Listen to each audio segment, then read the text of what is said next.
الحمد لله نحمده ونستعينه ونستغفره ونعوذ بالله من شرور أنفسنا ومن سيئات أعمالنا من يهده الله فلا مضل له ومن يضلله فلا هادي له ونشهد أن لا إله إلا الله وحده لا شريك له ونشهد أن سيدنا وحبيبنا ومولانا محمدا عبده ورسوله الذي أرسله بالحق بشيرا ونذيرا وداعيا إلى الله بإذنه وسراجا وقمرا منيرا فقد قال الله تعالى في كلامه المجيد وفرقانه الحميد أعوذ بالله من الشيطان الرجيم بسم الله الرحمن الرحيم ومن الناس من يشتري لهو الحديث ليضل عن سبيل الله بغير علم ويتخذها هزوا أولئك لهم عذاب مهين وقال تعالى إن الله وملائكته يصلون على النبي يا أيها الذين آمنوا صلوا عليه وسلموا تسليما اللهم صل على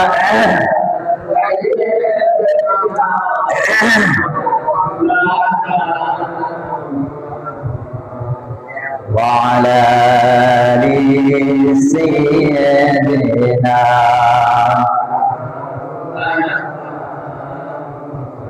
প্রাণ খুলে মহব্বতের সাথে পড়ুন আল্লাহুম্মা সাল্লি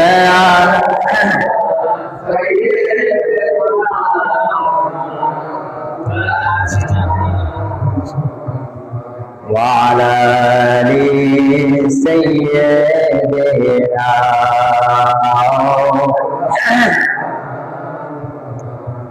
بلغ العلا بكماله كشف الدجى بجماله حسنت جميع خصاله صلوا عليه وآله بلغ العلا كشف الدجى بجماله حسنت جميع خصاله صلوا عليه وآله هنا يفعل بلبل کا ترنم دینه جب دہر میں کلیوں کا تبسم دینا ہو بلغ العلا بجماله كشف الدجى بجماله حسنت جميع خصاله صلوا عليه وآله الحمد لله আল্লাহ রাব্বুল ইজ্জত ওয়াল জালাল দরবারে লাখ কোটি শুকরিয়া জ্ঞাপন করছি যে মহান রব্বুল আলামিন আজকে আমাদেরকে জুমার দিনে জুমাবারে আল্লাহ পাকের পবিত্র মসজিদে জুমার উদ্দেশ্যে যে আল্লাহ পাক ভালোবেসে মহব্বত করে আল্লাহ পাকের হুকুম বিধান পালন করার জন্য আশা এবং বসার তৌফিক দান করেছেন। এই জন্য আমরা মন থেকে, অন্তরের অন্তঃস্থল থেকে সকলে মিলে পড়ছি আলহামদুলিল্লাহ। সমস্ত প্রশংসা কার জন্য? আল্লাহর জন্য, যিনি মহিয়ান, যিনি বরিয়ান, যিনি সর্বশক্তিমান, যিনি আসমানের মালিক, জমিনের মালিক, কুল কায়নাতের মালিক, যিনি আকাশ সমূহ সৃষ্টি করেছেন, যিনি জমিন সৃষ্টি করেছেন, যিনি জমিনের মধ্যে মানব জাতি দিয়েছেন। শুধু মানব জাতি না, এর মধ্যে বিভিন্ন জাতি লোক দিয়েছেন, বিভিন্ন পশু পাখি দিয়েছেন, মাখলুক দিয়েছেন। কথা বলা ঠিক না ঠিক? সেই আল্লাহ পাকের প্রশংসা সব সময় করবো বলেন ইনশাআল্লাহ। আল্লাহ যেন আমাদেরকে আল্লাহর প্রশংসা বেশি করে করতে পারি, আল্লাহ যেন তৌফিক দেয়, বলেন আমিন। সবসময় আল্লাহর প্রশংসা করবেন, যে কোনো অবস্থা থাকেন, সুখে থাকেন, দুঃখে থাকেন, অভাবে থাকেন, পেরেশানিতে থাকেন, অসুস্থ আছেন, আবার ভালো আছেন, এই সবকিছুর মালিককে বলেন আল্লাহ। সব সময় কার প্রশংসা করবেন? আল্লাহর প্রশংসা করবেন। সম্মানিত দিনী ভাইয়ারা, আমি আজকে আপনাদের সামনে যে বিষয় নিয়ে আলোচনা করব, সেই বিষয় হচ্ছে গান বাজনা, যেগুলি বেহুদা, অনর্থক, আমাদের কোনো প্রয়োজন নেই, সেগুলো নিয়ে কেন আমরা পড়ে থাকি, এই বিষয়ে আমার আলোচনা ইনশাআল্লাহ। তো কোরআনুল কারীমের আমি একটা আয়াতে কারিমা আপনাদের সামনে তেলাওয়াত করেছি। সেই কোরআনুল কারীমের আয়াতটি হচ্ছে অত্যন্ত দামি একটা মূল্যবান সূরা। এই সূরা লুকমান সম্পর্কে কিছু কথা বলি, না বললে এটার হক আদায় হবে না। এই লুকমান একজন ব্যক্তি, সবাই বলেন লুকমান একজন ব্যক্তি। তিনি নবীও না, রাসূলও না। বলেন, তিনি নবীও না, রাসূলও না, একজন সাধারণ লোক। মনে করেন গ্রামের ভিতরে একজন সাধারণ লোক, সে কিচ্ছু বুঝে না, বাংলাও পড়ে নাই, আরবিও পড়ে নাই, কোনোটাই লেখাপড়া করে না, একজন সাধারণ লোক, কিন্তু তার অনেক জ্ঞান। গ্রামের ভিতরে এরকম আছে না নাই, যে গ্রামে সালিশ হয়, গ্রামে সালিশ হয় কি হয় না? সালিশ হয়, মেল হয়, দরবার হয়। তো এমন একজন লোক আসলে তাকে মানে, তার লেখাপড়া নাই, এরপর তাকে মানে, কারণ কি? তার কিছু জ্ঞান আছে। হযরত লুকমান এমন একজন ব্যক্তি যে তিনি কোনো শিক্ষিত না, যে শিক্ষিত বা জ্ঞান মানে জ্ঞান আছে কিন্তু শিক্ষিত না, কিন্তু আল্লাহ রাব্বুল আলামিন তার কথাকে, তার আচরণকে এত পছন্দ করেছেন। কারণ হলো একটা, যে তিনি সাধারণ হলো, তার জ্ঞান ছিল। বলেন সুবহানাল্লাহ। তার কি ছিল? জ্ঞান ছিল। লুকমান আলাইহিস সালাম তিনি সাধারণ একজন মানুষ, তিনি মানুষের কাজ করে, রাখালগিরি করে, মাঝে মধ্যে লোক সংখ্যা কিছু পেলে পড়ে তার যে জ্ঞান আছে, জ্ঞান দ্বারা জ্ঞান প্রকাশ করে, মাঝে মধ্যে ভালো ভালো নসিহত করে। এই জ্ঞান প্রচার হইতে হইতে প্রায় তার মালিকের কানের মধ্যে চলে গেল। মালিকের কাছে বলতেছে, হ্যাঁ মালিক, আপনি জানেন কিনা? বলে কি? আপনার এখানে একজন কর্মচারী কাজ করে, একজন লোক কাজ করে, আপনি কি জানেন? বলে হ্যাঁ। বলে তার নাম কি? বলে লোকমান। বলে সাধারণ একজন মানুষ, সে আর কি করে? আপনি জানেন না? যে সাধারণ মানুষটাকে আপনি সাধারণ মনে করছেন, আসলে সে সাধারণ না, সে অসাধারণ। বলে কেমন অসাধারণ? বলে সে মাঝে মধ্যে মানুষের জ্ঞানের কথা বলে ওয়াজ করে, ওয়াজ নসিহত করে জ্ঞান ছড়ায়। আশ্চর্য ঘটনা, এটা কেমন মানুষ হতে পারে? বলে হ্যাঁ আছে। বলে ঠিক আছে, তাকে আমার সামনে নিয়ে আসো। মালিকের সামনে নেওয়া গেল। মালিকের সামনে নিয়ে বললেন, বলে তোমাকে যদি প্রশ্ন করে উত্তর দিতে পারবে কিনা? বলে হ্যাঁ। বলে একটা কাজ করো, তুমি যে ছাগল পালো, রাখালগিরি করো, এই যে সামনে ছাগল আছে, বকরি আছে, এখান থেকে একটা ছাগল নিয়ে আসো, এখান থেকে একটা ছাগল নিয়ে আসো। ছাগল আনার পরে ছাগলটারে জবাই করবা, এই ছাগলের খারাপ অংশটা তুমি আমার কাছে নিয়ে আসবা, ছাগলের খারাপ অংশটা আমার কাছে নিয়ে আসবা। ছাগল জবাই করা হলো, ছাগলের হৃৎপিণ্ড যেটাকে বলা হয় সেটা আনলো, ওটাকে জবাই করে ছাগলের যে বস্তুটা অন্তর বলা হয়, সেই হৃৎপিণ্ডটা নিয়ে আসা হলো। এবার আবার তিনি বললেন, হ্যাঁ ঠিক আছে, আবার আরো একটা ছাগল জবাই করো। ছাগল জবাই করার পরে ওই ছাগলের ভালো অংশটা আবার আমার কাছে নিয়ে আসো। একই জিনিস আনলো, আগেও খারাপ অংশ আনলো, পরেও কি একই অংশ আনলো। এবার ডাক্তার বলতেছে, কারণটা কি? প্রথমত তুমি এক অংশ আনলাম, আবার দ্বিতীয়ত তোমাকে বললাম ভালো অংশ আনো, তাহলে তুমি যে একই অংশ আনলা তারা কারণটা কি? বলে আপনি তো বুঝেন না, আপনি তো জানেন না।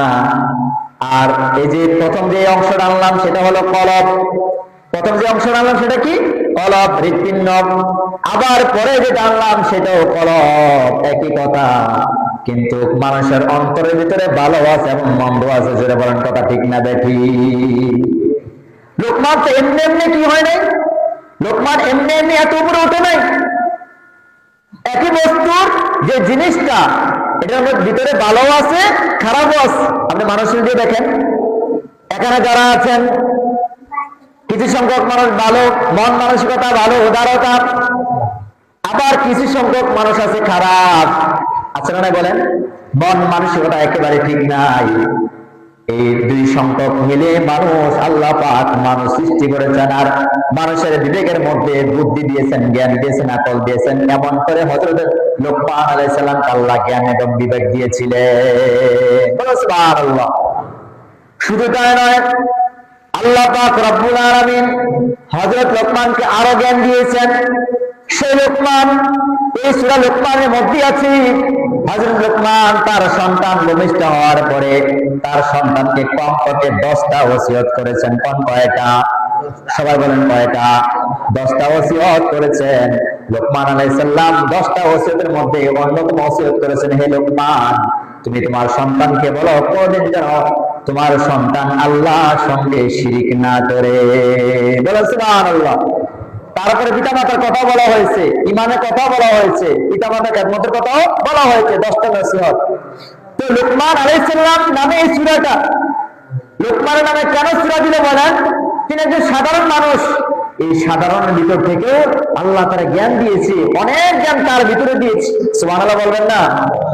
এই জন্য কোরআনে তার নামে একটা কি আছে? সূরা আছে, 31 নম্বর সূরা। কয় নম্বর সূরা? 31 নম্বর সূরা। এই তার নামে দিয়েছেন, হযরত লোকমান আলাইহিস সালামের নামে দিয়েছে। এই সূরা লোকমানের 5 নম্বর আয়াত, 6 নম্বর আয়াত তেলাওয়াত করেছি। আল্লাহ পাক বলেন, وَمِنَ النَّاسِ مَن يَشْتَرِي لَهْوَ الْحَدِيثِ لِيُضِلَّ عَن سَبِيلِ اللَّهِ بِغَيْرِ عِلْمٍ وَيَتَّخِذَهَا هُزُوًا أُولَئِكَ لَهُمْ عَذَابٌ مُهِينٌ। এই কথাটা বলছেন যে লাহু আল হাদিস, এর অর্থ হলো গান বাজনা। সবাই বলেন এর অর্থ কি? গান বাজনা। সবাই বলেন এর অর্থ কি? গান বাজনা, বাদ্যযন্ত্র। হাবিব সাল্লাল্লাহু আলাইহি ওয়াসাল্লামকে আল্লাহ তাআলা এই কথাটা বলেছেন যে এমন বেহুদা লোক আসবে যে গান বাজনা, বেহুদা কথা, দরকার নাই, অনর্থক, সময় নষ্ট করে যে গান বাদ্য বাজায়, নিজে গান শুনে মানুষকে শোনায়। আবার হযরত আব্বাস থেকে একটা হাদিস বর্ণনা করেছেন, আল্লাহ রাসূল সাল্লাল্লাহু আলাইহি ওয়াসাল্লাম বলেছেন যে এমন জমানায় আসবে যে জমানায় মানুষ গানকে জায়েজ মনে করবে, যে জমানায় মানুষ গানকে কি মনে করবে? জায়েজ মনে করবে। আর এই কথা তো বুঝবে না তারা যে গান মানুষ কি অন্তর মুনাফিকি সৃষ্টি করে, কলব নষ্ট করে দেয়। গান মানুষকে যদি সামান্য তৃপ্তি দেয়, কেউ যদি দুঃখে থাকে এবং কেউ যদি এরকম সমস্যার মধ্যে থাকে, তাহলে সে গান শুনে কি শুনে না? কত রকমের গান শুনে। এই গান তোমাকে নেফাকের দিকে নিয়ে যায়। রাসূল বলেছে এই গান আপনাকে নেফাকের দিকে নিয়ে যায়। নেফাক মানে অন্তর মরে দেয়, অন্তর ফায়সার মধ্যে নিয়ে যায়। আর ফায়সা, কোরআনুল কারীমের বিভিন্ন জায়গায় ফায়সা কথা বলা হয়েছে। আর এই ফায়সা এমন একটি জঘন্য কথা, যদিও কোরআনের কথা এটা খারাপ কথা, সেটা হচ্ছে এই ফায়সা হচ্ছে অন্তরের মধ্যে নেফাক সৃষ্টি করে দেয়, অন্তরের মধ্যে নেফাক সৃষ্টি করে দেয়। ভালো চিন্তা করতে পারে না সে, গান বাদ্য, গান বাজনা। এবং দুইটা জিনিসের উপরে আল্লাহর লানত, রাসূলের লানত। সবাই বলেন কয়টা জিনিসের উপরে? বলেন না কয়টা জিনিসের উপরে? কার লানত? আল্লাহর লানত এবং রাসূলের লানত। লানাতুল্লাহ, আল্লাহর লানত। যারা গান শুনে, গান বাজায়, তবলা বাজায়, হারমোনি বাজায়, বাঁশি বাজায়, এদের উপর আল্লাহর লানত, রাসূলের লানত। এই জীবদ্দশার মধ্যে আপনি আমি যত গান শুনেছি, ইমান কি মরে গেছে না? ইমান কি যেটা আছে? কেউ যদি মনে করে গান শুনি, গান তো ভালো, গান তো আমাদেরকে হারামের দিকে নেয় না, গান তো সুন্দর, কিন্তু এই গান বাজাতে গিয়ে যে ইমান মরে গেছে, ইমানের ভিতরে নাফাক ঢুকছে, এটা তো আমরা বুঝি না। দেখেন এই গানের দ্বারা কোথায় গেছে মানুষ? এই গান শুনে তাদের মন নরম হয়, হ্যাঁ কিছু নরম হয়। আবার কেউ যদি দুঃখ পায়, গান শুনে, আবার সাথে সাথে এই গানের সাথে সাথে কোরআন আয়াতের কথাটাও আছে যে গানের সাথে সাথে তারা হারাম দ্রব্য অর্থাৎ মদ, গাঁজা, হেরোইন, ফেনসিডিল আছে না? যেটা বলেন, কথা বলেন, এগুলি আছে না? নাই, এটা সম্পূর্ণ হারাম। এবার আসলে অনেকে বলবে যে হুজুর হারাম কোথায়? এই লাহু আল হাদিসের তাফসীর করবেন ইনশাআল্লাহ। বসে থাকবেন না, পড়তে হবে। আপনি যদি আমাকে বলেন হুজুর হারাম কোথায়, তো আপনাকে বলবো সূরা লুকমানের 6 নম্বর আয়াত আপনি পড়বেন, আর এই পড়তে একটা আয়াতের অংশ আসবে লাহু আল হাদিস, এটার ব্যাখ্যা করবেন। লাহু আল হাদিস এটা ব্যাখ্যা করবেন। নিজে না জানলে অন্যান্য আলেমকে জিজ্ঞাসা করবেন যে হুজুর লাহু আল হাদিসের অর্থ কি? কথা কি বুঝতেছেন? তাহলে গান, বাদ্য যন্ত্র এগুলো কি হারাম? এই লানত কার করে বলেন? কথা বলেন না, কার লানত পড়ে? আল্লাহর লানত পড়ে। আপনি কি মনে করছেন আল্লাহর লানত যদি আপনার উপরে পড়ে আপনি কি বাঁচতে পারবেন? রাসূলের লানত, তারা ধ্বংস হয়ে যাক। যারা আল্লাহর নামে, রাসূলের নামে কিছু গানও বানায় কি বানায় না? বানায়। দুল তবলা বাজায়, বাঁশি বাজায়, আবার আল্লাহর নামও নেয় কি নেয় না? নেয়। একটা আপনি মুনাফিকি করতেছেন, গান বাদ্য হারাম এই কাজটা করতেছেন, আবার আল্লাহ নামও নিচ্ছেন। যেমন বিশেষ করে কিছুদিন আগে এদের জেলখানা ওরে আটকায় রাখছে এখন বাবুল, নাকি আউল বাউল ফাউলের একজন লোক, সেটা হচ্ছে তিনি বাবুল সরকার, মনে হয় আবুল সরকার। এই আবুল সরকার নামে জাহান্নামের কীট, সে আল্লাহ রসুলকে নিয়ে এবং আল্লাহকে নিয়ে কটূক্তি করেছে। বলেন না নাউজুবিল্লাহ। আল্লাহর আগামাতা কিচ্ছু পায় না, বলেন না নাউজুবিল্লাহ। আরে এই পৃথিবী সৃষ্টি করলো কে? আল্লাহ সৃষ্টি করেছে। আপনাকে আমাকে সৃষ্টি করেছে আল্লাহ পাক। আপনি কেন এই কথাটা বললেন? আপনি গান করেন না, অসুবিধা কি? আপনার গান আপনি করেন, আপনার দর্শক নিয়ে, আপনার শ্রোতা নিয়ে আপনি শোনেন, আপনি আল্লাহকে নিয়ে কেন বাড়াবাড়ি করলেন? শুধু তাই নয়, এই আবুল সরকারই বলেছেন যে কুল আউযুবিন নাস, কেন মালিকিন নাস ইলাহিন নাস, কি বলছে? যে আল্লাহ খালি নাচতে বসে মানুষের, বলেন না নাউযুবিল্লাহ। এটা কোথায় পাইলেন বলেন? আপনি কেন এই কথাটা বললেন? কুল আউযুবিন নাস, আল্লাহ তো মানুষ এত নাচতে কেন গেছে? ও মানুষের নাচতে গেছে, মানুষ নাচওয়ার নাচ, বলেন না নাউযুবিল্লাহ। ভাই, এগুলি বলার অর্থ হচ্ছে আমার এগুলি বলে দেওয়া দরকার। আমি ইমানের দায়িত্ব মনে করি, আমি ইমানের দায়িত্ব মনে করি দেখেই আমি এই কথা বললাম। ইসলামের ভিতরে এমন হাসি ঠাট্টা নাই, এখানে কথা আছে। ইসলামের ভিতরে সমস্ত হাসি ঠাট্টা নাই।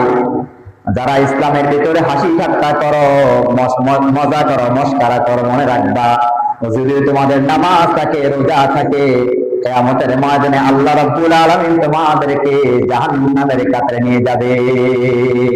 বলেন না নাউজুবিল্লাহ।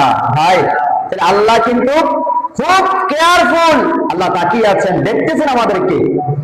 আমার ভাইয়েরা, শুধু একটা ধারণা দিলাম, আরেকটা ধারণা হচ্ছে গায়ক গায়িকা, নায়ক নায়িকা, যারা সিনেমা দেখে, নাটক দেখে, দেখে না বলেন, যারা সিনেমা দেখে, নাটক দেখে, গান দেখে, মনে রাখবেন আল্লাহ পাক বলেন যারা সিনেমাও দেখে, নাটক দেখে, গান শুনে এবং মানুষকে শোনায়, ইচ্ছাকৃতভাবে শোনায়, জোরে শোনায়, বলে কেমনে? আমার পছন্দ না গান বাজনা, কিন্তু মাঠের ভিতরে আপনি গানের আয়োজন করলেন, আমি রাস্তা দিয়ে যাচ্ছি, আমি গান শুনতেছি, কিন্তু আপনি আমাকে ইচ্ছা করে শোনালেন, এটা দায়ভার আমার হবে না। যে ব্যক্তি আমাকে ইচ্ছা করে গান শোনালো সেই ব্যক্তি দায়ভার। কথা বলেন ঠিক না? দেখি এই যে গান, বাদ্য বাজনা, এগুলো তো হারাম। আপনি কেন বাজাচ্ছেন বলেন? মানুষকে কেন কষ্ট দিচ্ছেন? দুনিয়াতে এটা যে জাহান্নামে যাবে এটা তো জানে মানুষ, ঠিক না? জাহান্নামে যাবে এটা তো জানে, এরপরে কেন বাজায়? মনের তৃপ্তির জন্য। এই সামান্য একটু মনের তৃপ্তির জন্য যে গান বাজনা বাদ্য বাজালেন, যে পরকালে আপনি কি হবেন বলেন? ভাই, এই গান বাদ্য শুনলে আপনার ইমান তাজা হবে না, বরং আপনার ইমান মরে যাবে, মুনাফিকি হবে, নেফাক হয়ে যাবেন আপনি, আপনার দিলের ভিতরে নেফাক তৈরি হবে। আর এই গান বাজনা দিয়া বর্তমান ইয়াং জেনারেশন আহারে টিকটক কারে কয়, যুবক যুবতী এই গান বাজনাটা টিকটক করতেছি কিনা বলেন? টিকটক করতেছি। আপনার উপযুক্ত মেয়েটা বিবাহ দিয়ে দিচ্ছেন, এরপর দেখবেন টিকটক ছাড়া না। এমনকি কিছু কিছু দিন আছে, তার ভিতরে দিনও আছে, এরপর টিকটক করে, মহিলা মাদ্রাসা করে, এরপর অনেক মেয়েরা টিকটক করে কি করে না বলেন? বলেন না নাউজুবিল্লাহ। আসলে আপনি দেখেন কোথায় গেছে এখন বর্তমান সমাজটা। আর কত রকমের গান তারা বলতে পারে, কত রকমের বাজনা আসে। একটা দল টিকটক করতে গিয়া, তার নাম আলামিন, টিকটক করতে গিয়া আগুন নিয়ে ভিডিও করছে, আগুন দিয়ে ভিডিও করতে গিয়ে এখন হসপিটাল আছে। আর আগুন নিয়ে খেলা কেন করো? আগুন তো শয়তান থেকে আসছে, আল্লাহ সৃষ্টি করছেন ঠিকই, কিন্তু এই শয়তানের প্রবর্তন থেকে আগুন নিয়ে কেন শয়তানি করো? বলেন আল্লাহ পাক যেন আমাদেরকে এই সমস্ত ফিতনা থেকে হেফাজত করেন। আমি মোবাইলে গান না শুনি না, ওয়াজ শুনবেন, দেখবেন মন নরম হয়ে যাবে ইনশাআল্লাহ। কোরআন তেলাওয়াত শুনবেন, ফজরের সময় যখন আপনি বাইর হবেন তখন কোরআন তেলাওয়াত শুনবেন। আপনি তেলাওয়াত শুনবেন, অনেক ভালো লাগবে আলহামদুলিল্লাহ। আপনি গজল শুনবেন, ইসলামী গজল শুনবেন। আপনি হাদিসের ব্যাখ্যা শুনবেন, ভালো লাগবে। কোন আলেমের ওয়াজ শুনবেন, ভালো লাগবে। গজল শুনবেন, ভালো লাগবে। কত সুন্দর সুন্দর গজল আছে গান বাদ দিয়া। এই যে সাইমন শিল্পী গোষ্ঠী, আরে গজল, একটা গজল বললে আপনার মন নরম হয়ে যাবে। কলরব শিল্পী গোষ্ঠী আছে, আপনি গজল শুনেন, অনেক চমৎকার গজল বলে তারা, আপনার মন নরম হয়ে যাবে। আমার মা মহিলারা, আমার বোনেরা, তোমরা যারা টিকটক করো এই গান দিয়া, বোন অনুরোধ করি এই সমস্ত টিকটক থেকে তোমরা ফিরে আসো। এগুলি ভালো না, এগুলি তোমাদেরকে জাহান্নামে নিয়ে যাবে। তোমরা একা জাহান্নামে যাবে না বোন, তোমার বাবা, তোমার মা, তাদেরকে নিয়ে তোমার জাহান্নামে যাওয়া লাগবে। এজন্য লাহু আল হাদিসের ব্যাখ্যা হলো অনর্থক গান বাদ্য বাজনা, যেগুলি আমার প্রয়োজন নাই, ইসলামে প্রয়োজন নাই, কোরআনে নাই, হাদিসে নাই, এগুলি আমি বাজাবো না। এগুলি থেকে যেন আল্লাহ আমাদেরকে হেফাজত করে পড়েন আমিন। আমার ভাইরা কাজ করতেছেন, কর্ম করতেছেন, এখানে যদি আপনি একটু কোরআনের আয়াত শুনেন, তাফসীর শুনেন, আপনার জ্ঞান বাড়বে। আমি যে ওয়াজ করি আধা ঘন্টা ওয়াজ করে আপনাকে বুঝাম, কিন্তু আপনি আমার থেকে বেশি বুঝবেন যখন আপনি কোরআনের আয়াতের তাফসীরটা শুনবেন, ব্যাখ্যা সহ শুনবেন। বলেন ঠিক কিনা? আমার থেকে ভালো বুঝবেন আপনি যখন এই সময়টারে অন্তত আপনি কোরআনের আয়াত দিয়ে একটা তাফসীর শুনবেন, ব্যাখ্যা শুনবেন, অথবা নিজে পড়বেন, এই সময়টা কাজে লাগাবেন, তখন ঠিক না বেটি বলেন? অথচ এই 5 মিনিট 10 মিনিটে ঘুমাসে না, গান শুনে, কত শিল্পীদের গান শুনে, কত রকমের শিল্পী গান শুনতেছি, অথচ এই গান শোনা অবস্থা যদি আপনার মরণ হয়, রাত্রে ঘুমায় গেছেন, গান বাজতেছি, ভিডিও দেখেন অথবা অডিও গান শুনতেছেন, বাজতেছি, হঠাৎ করে আজরাইল আপনার সামনে চলে আসলো, আপনার কি অবস্থায় বলেন? আমার ভাইয়ের জন্য সাবধান, গান না শুনে কোরআন তেলাওয়াত শুনেন, কোরআন তেলাওয়াত শুনেন অথবা গজল শুনেন, আল্লাহ পাক আপনার দিল ঠান্ডা করে দিবে, আর শান্তি মতো আপনি ঘুমাতে পারবেন। ঘরে শান্তি আসবে, বাইরে শান্তি আসবে, যেখানে যান সেখানে শান্তি আসবে। আর শান্তির বাহক আল্লাহ কোরআন দিয়েছেন। যে ব্যক্তি কোরআন তেলাওয়াত করবে অথবা জিকির আজকার করবে, আল্লাহ জিকির আজকার করবে, তাসবিহ তাহমিদ করবে, অবশ্যই আল্লাহ রাব্বুল আলামিন তার দিলের মধ্যে নূর পয়দা করে দিবে। তাহলে গান শোনা যাবে না। আপনি যেই কোনো গান হোক, কোনো গান শোনা যাবে না। এই সময়টা কাজে লাগাবেন কি দিয়া? বলেন না, কোরআন তেলাওয়াত দিয়া। কি দিয়া? কোরআন তেলাওয়াত এবং কি উলামায়ে কেরামের তাফসীর শুনে, ওয়াজ শুনে, দেখবেন আল্লাহ আপনার দিলকে পরিবর্তন করে দিবে। পারবে কিনা? আল্লাহ পরিবর্তন করবে কিনা বলেন? ইনশাআল্লাহ বলেন ইনশাআল্লাহ। ভাই আমার ভাইয়ের, আমার বন্ধুগণের জন্য কোরআন তেলাওয়াতের অনেক ফায়দা আছে। এই গান বাজনা যদি আমরা শুনি তাহলে শাস্তিটাও শুনতে হবে আমাদের। কি? আল্লাহর হাবিব সাল্লাল্লাহু আলাইহি সাল্লাম মেরাজ থেকে যখন আসলেন, আসতেছে, তখন সাথে জিব্রাইল কিছু সংখ্যক মানুষের শাস্তি দেখতেছেন। কানের ভিতরে সীসা গরম করে দিতেছে এবং চোখের ভিতরে সীসা গরম করে দিতেছে। জিজ্ঞেস করেন জিব্রাইল, এরা কারা? এদেরকে কেন শাস্তি দেওয়া হচ্ছে? জিবরাইল আলাইহিস সালাম বললেন, ইয়া রাসূলুল্লাহ, ইয়া হাবিবাল্লাহ, ওগো নবীজি, এরা তারা দুনিয়ার মধ্যে অযথা সময় নষ্ট করেছে আর গান বাজনা শুনেছে, গান বাজনা দেখেছে, টিভি দেখেছে, সিনেমা দেখেছে, নাটক দেখেছে, সময় নষ্ট করেছে, চাষতলে বসে বসে আড্ডা করেছে, অনর্থক কথাবার্তা বলেছে। আর তাদের এই অনর্থক কথাবার্তার কারণে, অনর্থক গান সিনেমা দেখার কারণে, অনর্থক ভিডিও দেখার কারণে, অশ্লীলতা দায়াপনা নেফাকি করার কারণে আজকে তাদের কানের ভিতরে এবং তাদের চক্ষুর ভিতরে সীসা গলায়া দেওয়া হয়। বলেন নাউজুবিল্লাহ। যারা গান শুনেন, শুনেন, ভালো করে শুনেন, কানের ভিতরে সীসা গলায় দিবে যুবক, কানের ভিতরে সীসা গলায় দিবে এবং চোখের ভিতরে সীসা গলায় দিবে। চোখের ভিতরে কি দিবে? সীসা গলায় দিবে, সীসা গলা। এবং কানে কি দিবে? সীসা গলা দিবে। আল্লাহ, আপনি আমাদেরকে এই সমস্ত আযাব থেকে হেফাজত করেন। বলেন আমিন, বলেন না আমিন। আল্লাহ যেন এই সমস্ত গান, বাদ্য যন্ত্র, এই সমস্ত থেকে যেন আল্লাহ হেফাজত করে। আর আল্লাহ তো লানত দেয় যারা গান শুনে, শোনায়, এবং যারা বাঁশি বাজায়, হারমোনি বাজায়, ঢোল তবলা বাজায়, এদের উপরে আল্লাহ লানত করে। আমরা কেন এই সমস্ত কাজে যাবো? বলেন।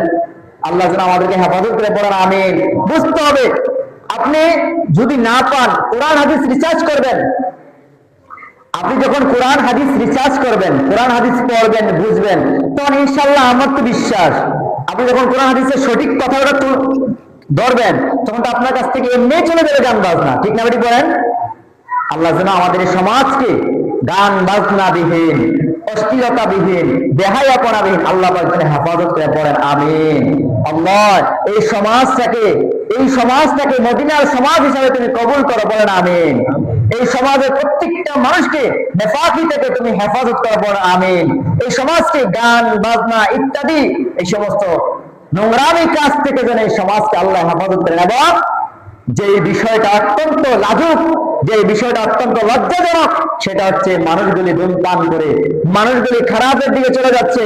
ইয়াবা, হেরোইন, পেন্সিডেল, আর কত যে মানুষ খায়। আল্লাহ, যুবক নষ্ট হয়ে গিয়েছে। এগুলি সব গুনাহ, সব হারাম। আল্লাহ যেন এই সমস্ত হারাম থেকে এই যুবকদেরকে রক্ষা করে। বলেন আমিন। আর এই টিকটক থেকে যেন মেয়েদেরকে রক্ষা করে। বলেন আমিন। যুবক ছেলেদেরকে যেন আল্লাহ রক্ষা করে। বলেন আমিন। এতক্ষণ পর্যন্ত আমার যে কথাগুলি বললাম, আল্লাহ যেন আমাদেরকে কিছু হলেও আমল করার তৌফিক দান করেন। সবাই বলেন।